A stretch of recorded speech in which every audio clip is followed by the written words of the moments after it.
1953 میں قائم ہونے والی تھل ڈیولپمنٹ کمیٹی کے زیر اہتمام منڈی ٹاؤن بنایا گیا تھا، جس میں اہل علاقہ کی سہولت اور سستی تفریح کے لیے مختلف پارکس، پلے گراؤنڈ بنائے گئے۔ لیکن انتظامیہ کی روایتی سستی، نااہلی کی وجہ سے یہ پارکس اب کچرا کنڈیوں اور ویرانوں میں تبدیل ہو چکے ہیں۔ منڈی ٹاؤن کے وسط میں قائم رحمان پارک کی حالت بھی انتہائی ناگفتہ ہے۔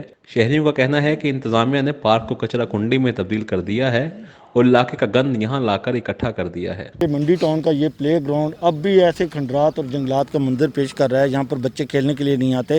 حشرات الارض کی یہاں پر بہتات ہے، سانپ بچھو کاٹنے کا خطرہ ہر وقت موجود رہتا ہے۔ تو ہماری یہی گزارش ہے ڈی سی صاحب سے کہ اس پر توجہ دیں اور اس کو دوبارہ سے جو ہے نا اس کو پلے گراؤنڈ بچوں کے لیے بنائیں۔ شہریوں کا کہنا ہے کہ انتظامیہ کو بارہا مرتبہ گندگی کی نشاندہی کی جا چکی ہے، لیکن تاحال کوئی ایکشن نہیں لیا گیا، جبکہ پارک میں اگی ہوئی خودرو جھاڑیوں میں زہریلے حشرات الارض کی موجودگی سے خطرہ بھی ہو سکتا ہے۔ کچھ عرصہ پہلے تو یہاں پہ کھیلتے تھے، کرکٹ وغیرہ بھی، فٹ بال بھی کھیلتے تھے۔ اب یہ حالت ہے کہ اب یہ دیکھ رہے ہیں کتنی بوٹیاں ہیں، جڑی بوٹیاں، یہاں پہ سانپ بچھو کا ڈر رہتا ہے۔ دوسرا یہ ہے کہ یہ جو صفائی کرتے ہیں، جو صفائی والا عملہ ہے، وہ جو باقی ایریا کا جو گندا کوڑا ہوتا ہے وہ یہاں پہ لا کے اس کو ڈمپ کر کے یہاں پہ آگ لگا دیتے ہیں۔ رحمان پارک سمیت منڈی ٹاؤن کے تمام پارکس کی بحالی کے لیے انتظامیہ سنجیدگی سے کوشش کرے تو علاقے کے عوام کے لیے بہترین تفریح میسر ہو سکتی ہے۔